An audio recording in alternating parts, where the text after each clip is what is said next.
Hello. Yes hello, good ma'am. Evening students. Yes ma'am. Good evening ma'am. Ma'am. हाँ, sorry good for delay. Evening हाँ, ma'am. Good evening. It's okay कैसा चल ma'am. रहा है preparation आप लोगों का?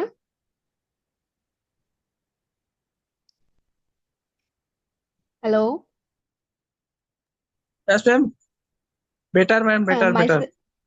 Okay okay, my self doctor Sakshi Sagar, I am from NIH। Okay, I am doing my PG in रिपेट्री।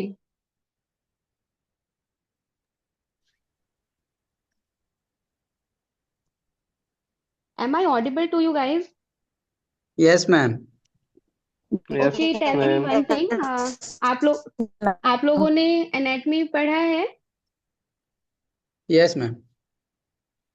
Okay, तो एनाटमी में ब्रेस्ट पढ़ा है आप लोगों ने? Yes ma'am. ओके, मैं यस इसलिए पूछ मैम। रही हूँ कि आज का टॉपिक आप लोगों का ब्रेस्ट है। ओके, मैं आपको ब्रेस्ट का सर्जरी वाला पार्ट बताऊंगी। ठीक है।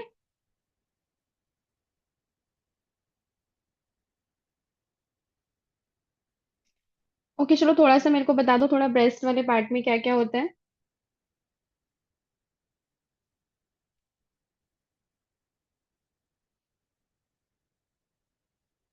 Hello.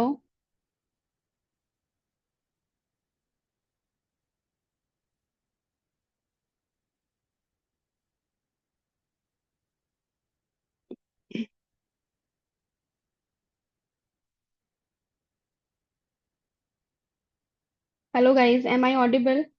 Yes ma'am. Yes ma'am. Okay, ठीक है, लेट्स स्टार्ट। ओके।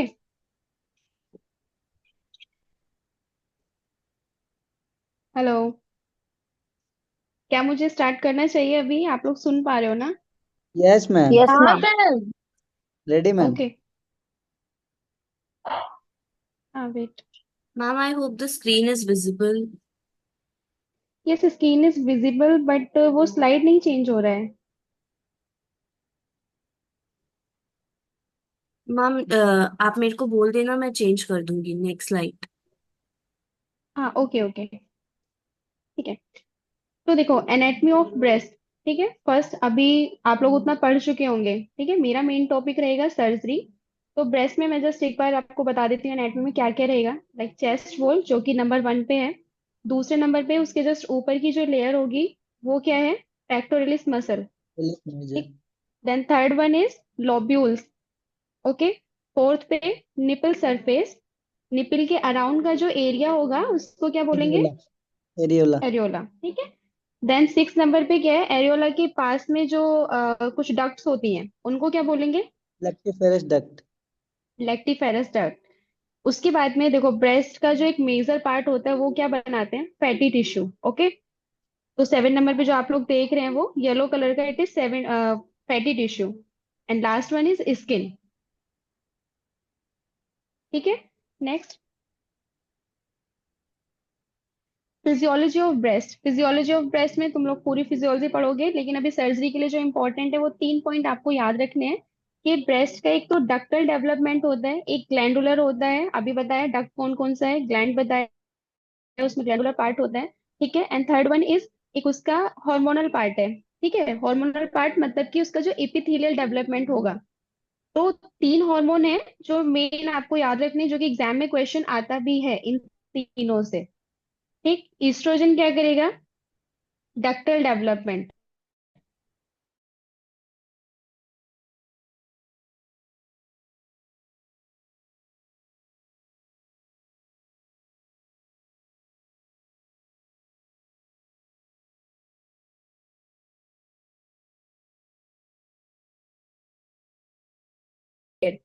उस टाइम पे होगा पोस्टपार्टम पीरियड में या फिर लेट प्रेगनेंसी, प्रेगनेंसी का लास्ट वाला पीरियड चल रहा होगा।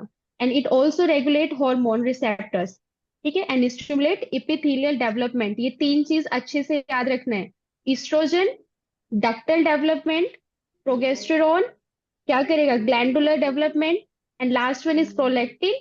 It is responsible for the epithelial development. Clear? Yes ma'am. Okay. Congenital defect of breast. अभी क्या क्या कंजेनाइटल डिफेक्ट मतलब कि जेनेटिकली जो बच्चे को जन्म से ही होगा वो क्या क्या हो सकता है? First one in amazia, amazia absence of breast, athelia absence of nipple. Option ठीक ऑफ है, मतलब निपल। उसको ब्रेस्ट वाला क्या, ठीक है मैम। कोई कुछ पूछ रहा था क्या? No ma'am. ओके, देखो, एथीलिया और अमेजिया दोनों में क्या क्या डिफरेंस है? अमेजिया में तो ब्रेस्ट ही नहीं होगा उसका, ठीक, लेकिन एथेलिया में क्या होता है उसका? एब्सेंस ऑफ निपल, सिर्फ निपल एरियोला वाला दोनों पार्ट्स नहीं होंगे। ठीक है, थर्ड वन इज पॉलीथीलिया। एथीलिया मतलब क्या था कि निपल नहीं है वहां पे। पॉलीथीलिया का क्या मतलब होगा? कि वहां पे एक मल्टीपल से ज्यादा ब्रेस्ट। निपल है। यस, ठीक है, और वो कहीं भी हो सकता है, ठीक है। और थर्ड वन इज माइक्रोमेस्टिया। माइक्रोमेस्टिया मतलब क्या होगा? Small small breast. Breast micron. या, हाँ, एंड पॉलीमेस्टिया, नाम से ही पता चल जाएगा, पॉलीमेस्टिया मतलब वहां पे कुछ असेसरी ब्रेस्ट भी होंगी। Accessory yes. ब्रेस्ट में मतलब पॉलीमेस्टिया के लिए एक बार ये क्वेश्चन आया हुआ था कि कहाँ पर होता है। पहली बात तुम लोगों को याद रखना है कि मोस्टली जो अगर एसेसरी ब्रेस्ट मिलेगा वो मिल्क लाइन पे मिलेगा। ठीक है, मिल्क लाइन होगी, तो वो क्या क्या axilla, it is the most common site जहां पर पॉलीमेस्टिया होगा, मतलब एक असेसरी ब्रेस्ट मिलेगा, एक्जिला। ठीक है, ये क्वेश्चन आया हुआ है। बाकी अदर साइड क्या क्या है? ग्रोइन है, थाई है, बटक है। Okay, clear. नेक्स्ट, एक सिंड्रोम है पोलैंड सिंड्रोम। पोलैंड सिंड्रोम पे भी क्वेश्चन आता है। पोलैंड सिंड्रोम होता है क्या है? अमेजिया, अमेजिया क्या बताया था अभी मैंने? Options of nipple. Absence of breast. Absence of breast. Okay, absence of breast के साथ में क्या होगा? Absence of external portion of pectoralis major. Pectoralis major muscle पढ़ा है तुम लोगों ने, राइट? Yes ma'am. हाँ, तो अमेजिया होगा, उसके साथ में पेक्टोरलिस मेजर का कोई पार्ट वहां पे मिसिंग होगा। एंड थर्ड वन क्या है इसका मेन, कि ये कॉमनली किसे मिलता है? मेल्स में। कॉमनली इन मेल्स, ऐसा नहीं है कि फीमेल्स में बिल्कुल नहीं मिलेगा, फीमेल्स में भी मिलता है बट बहुत रेयरली। ओके, तो तीन चीज याद रखनी है, दस जस्ट आपको, पोलैंड, अमेजिया होगा, और absence of the external portion of the pectoralis major, and third one is commonly male. Clear. Next. Yes. अभी देखो, अभी क्या करना है? इन्वेस्टिगेशन, इन्वेस्टिगेशन पार्ट जो है वो बहुत मेन है। Investigation in the breast disease, हम दो तरह का इन्वेस्टिगेशन करेंगे जब भी हमारे पास पेशेंट आएगा। ट्रिपल असेसमेंट करेंगे, देन उसके बाद में इमेजिंग कराएंगे। ठीक है, ट्रिपल असेसमेंट कोई बताना चाहेगा? किसी को पता हो तो प्लीज आंसर। कुछ भी, जो भी याद आ रहा हो बोलने की कोशिश करो, इतना तो पढ़ा होगा। Okay, next. देखो, ट्रिपल असेसमेंट में, ट्रिपल असेसमेंट जैसे उसके नाम से ही कुछ पता चल रहा है, कुछ तीन चीज वहां पे हैं। तीन चीज में क्या है? First one is clinical examination, second one is radiological imaging, and third one is pathological examination. Okay, तो इन तीन चीज में क्या, जैसे पेशेंट तुम्हारे पास आएगा तो क्लिनिकल एग्जामिनेशन सबसे पहले क्या करोगे? पैल्पेट करेंगे, राइट? ऑब्जर्व करना है, पैल्पेट करना है, तो ये वाला पार्ट तुम्हारे एग्जाम के लिए बहुत इंपॉर्टेंट नहीं है। बस इतना याद रखना है, तीन तीन चीजें होती हैं क्लिनिकल एग्जामिनेशन में, जस्ट हम पैल्पेट करके देखते हैं, ऑब्जर्व करके देखते हैं। Second one is radiological imaging, ये एआईपीसीटी के लिए सबसे इंपॉर्टेंट यही चीज है, रेडियोलॉजिकल इमेजिंग। इसमें दो चीज होंगी, यूएसजी कराएंगे और हम मैमोग्राफी कराएंगे। और दोनों में जो क्वेश्चन आया है कि मैमोग्राफी किसमें कराना चाहिए और यूएसजी किसमें कराना चाहिए, तो यूएसजी जो होता है वो होता है यंग फीमेल्स में। ओके, जिनकी एज 35 या 40 से नीचे है। और इसमें भी क्या है, कुछ बुक्स में 40 लिखा है, कुछ बुक्स में 35 लिखा है, बट तुम लोगों को अगर क्वेश्चन आता है और दोनों ही ऑप्शन है तो तुम लोग को टिक करना है 35, 35 is the correct answer. Okay, am I audible to you guys? At least हाँ ना तो कुछ तो बोलो। Yes, ma'am. Yes ma'am. Ma'am. Yes ma'am. Okay, ठीक है, अगर आता है तो 35 उसमें मतलब 35 से बिलो है तो हमें यूएसजी कराना है। इसमें अब एक चीज, एक फंडा, अब तुम लोगों को जो याद रखने के लिए डिमोनिक चाहिए होंगे, राइट? तो यूएसजी में यू आ रहा है ना, तो अंडर 35 ईयर्स हम कराएंगे यूएसजी, और उसके बाद में मेमोग्राफी, मतलब जो अबव 35 होगा उसमें मेमोग्राफी कराएंगे।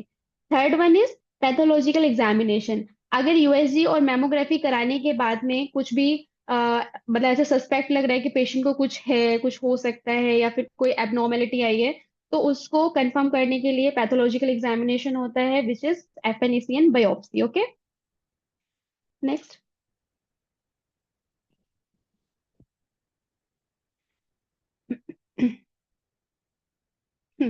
अभी देखो इमेजिंग जब हम कराएंगे, इमेजिंग में क्या होगा, जो मैमोग्राफी कराइए, मैमोग्राफी को हम कैसे बताएंगे कि अभी उसमें क्या क्या निकल सकता है। अगर हम उसको बोलें कि कैंसर हो सकता है पेशेंट को, है ना, तो सजेशंस हैं कुछ, जैसे कि इसको सॉलिड मास है, या फिर asymmetric thickening of breast, clustered micro calcification. अभी तुम लोग बताओ, माइक्रो कैल्सिफिकेशन और मैक्रो कैल्सिफिकेशन में कौन सा है जो कैंसर के लिए सस्पेक्ट करते हैं हम लोग? माइक्रो होगा मैम। माइक्रो। माइक्रो, हाँ, गुड, हाँ। और नेक्स्ट इमेजिंग में वही यूएसजी, यूएसजी बताया अभी, under 35 years, and then MRI if अगर जरूरत होगा आगे तो एमआरआई कराया जाएगा। तुम लोग को एग्जाम के लिए तीन चीज अच्छे से याद रखना है, ठीक है? और तीन में भी दो तो कंफर्म याद रखना है, यूएसजी और मैमोग्राफी, ओके?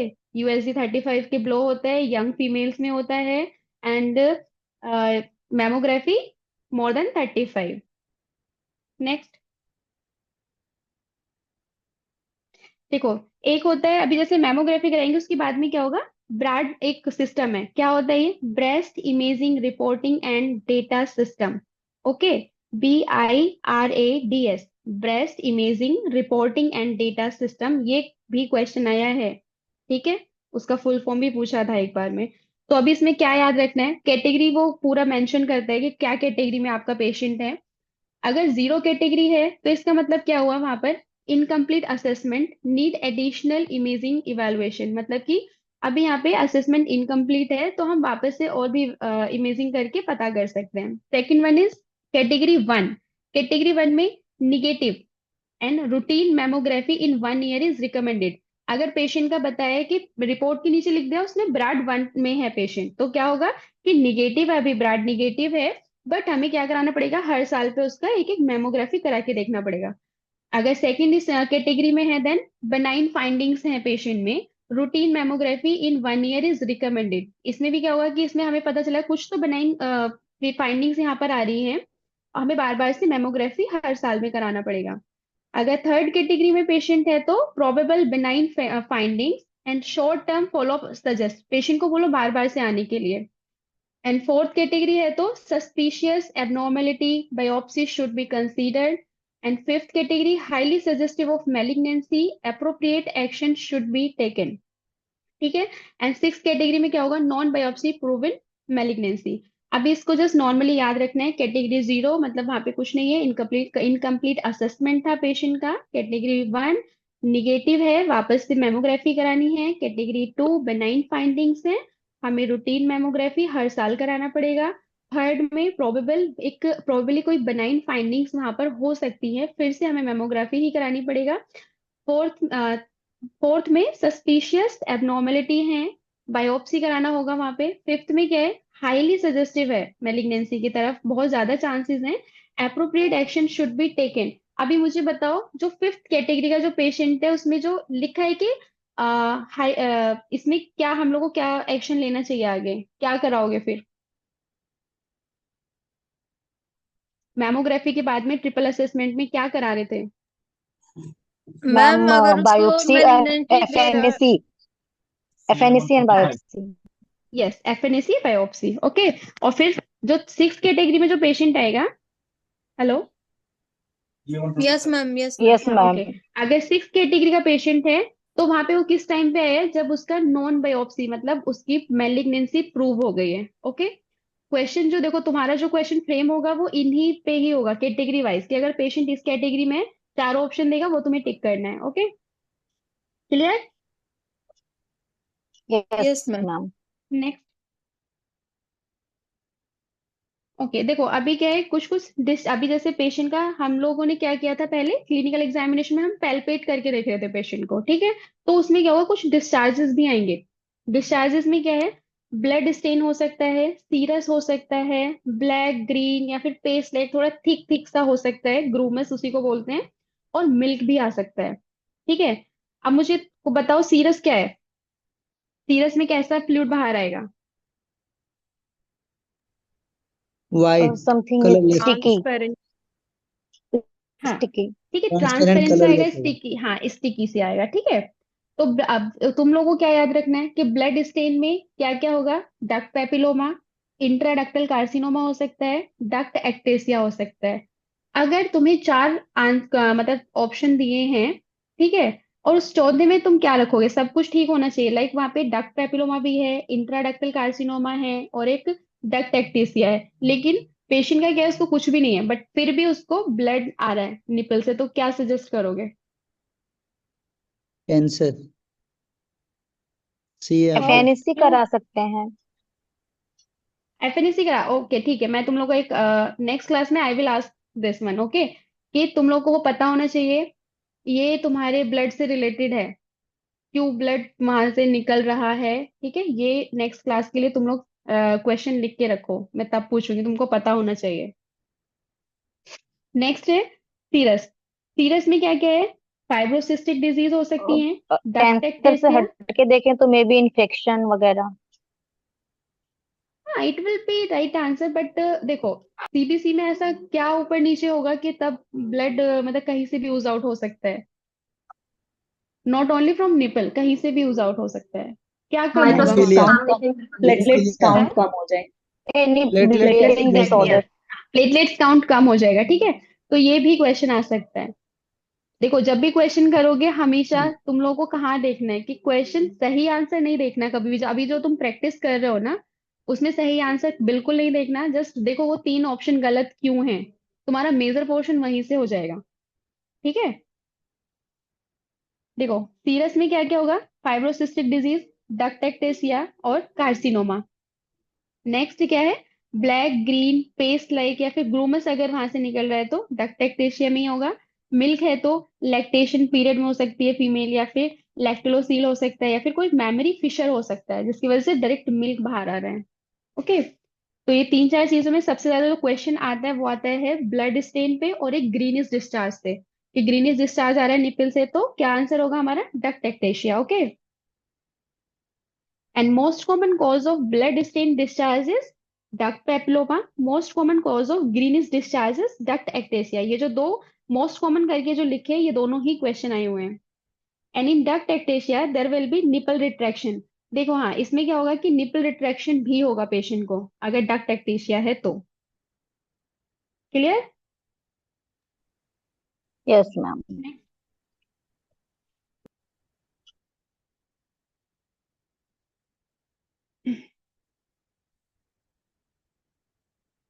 अभी क्या है, कुछ बनाइन डिजीज है ब्रेस्ट का, वो कौन कौन सा हो सकता है?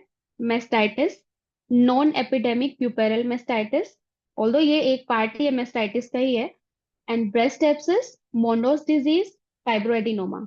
ये पांच चीज अच्छे से याद रखनी है, ठीक है। तो क्या क्या है? Mastitis, non epidemic puerperal mastitis, breast abscess, Mondor's disease, fibroadenoma. Next.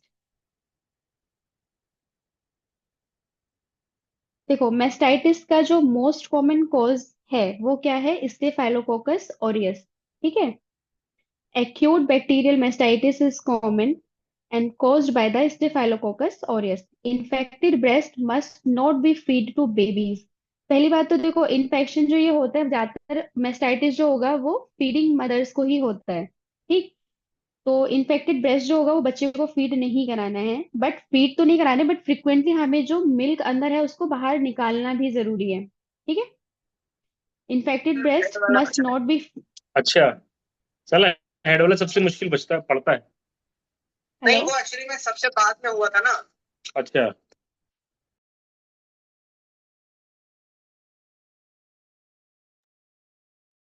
Hello hello, yes am I audible ma'am. Guys? Yes ma'am. Yes, yes ma'am. Ma'am. Okay okay okay. Mastitis, acute bacterial mastitis is common, और इसका most common cause क्या है? Staphylococcus aureus, okay. Then infected breast must not be feed to babies but frequently emptied using breast pump and support with medicine for the pain relief, ठीक है। इसमें just mastitis में AIPCD के point of view से just याद रखना है कि इसका कॉजेटिव एजेंट क्या है? Staphylococcus aureus.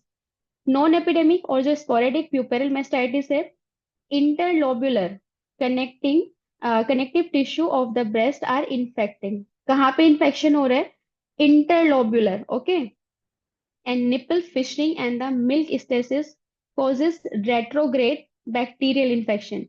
Emptying of the breast using breast suction pump shorten the duration of the symptoms and reduce the incidence of the recurrence. ठीक है, इसमें क्या हो रहा है, इस ये भी उसी का ही पार्ट है। इसका भी जो पॉजिटिव एजेंट रहेगा वो स्टेफाइलोकोकस ऑरियस ही रहेगा। मेन इतना ही याद रखना है इसमें। बाकी क्या है कि उसको फीड नहीं कराने देना बच्चे को, जितना भी मिल्क है उसको सक्शन पंप से बाहर निकाल देना है। ठीक है, नेक्स्ट।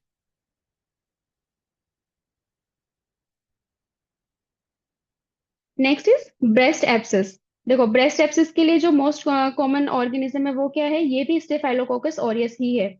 ठीक है, यहाँ पर रिट्रैक्शन मिलेगा निपल का। अभी लास्ट टाइम मैंने रिट्रैक्शन कहाँ पर बताया था?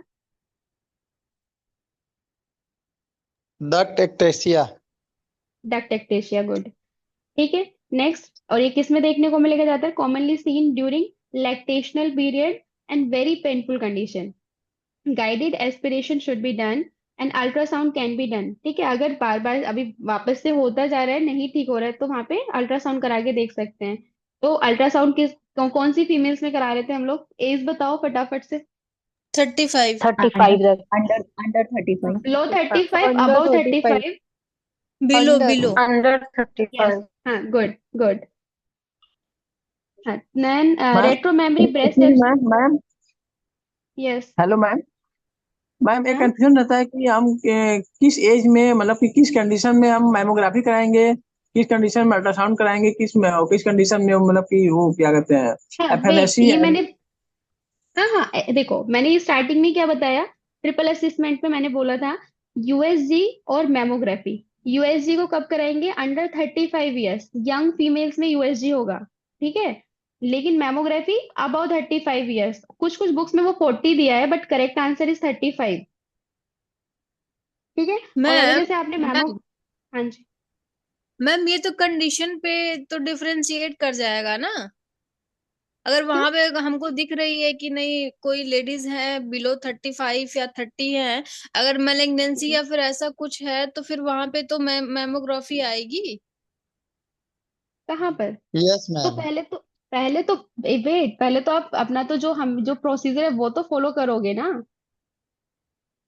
देखो, 35 ईयर्स और अबव 35 ईयर्स क्या कुछ कुछ एज, इस एज डिफरेंस में कुछ तो चेंजेस होते हैं ना।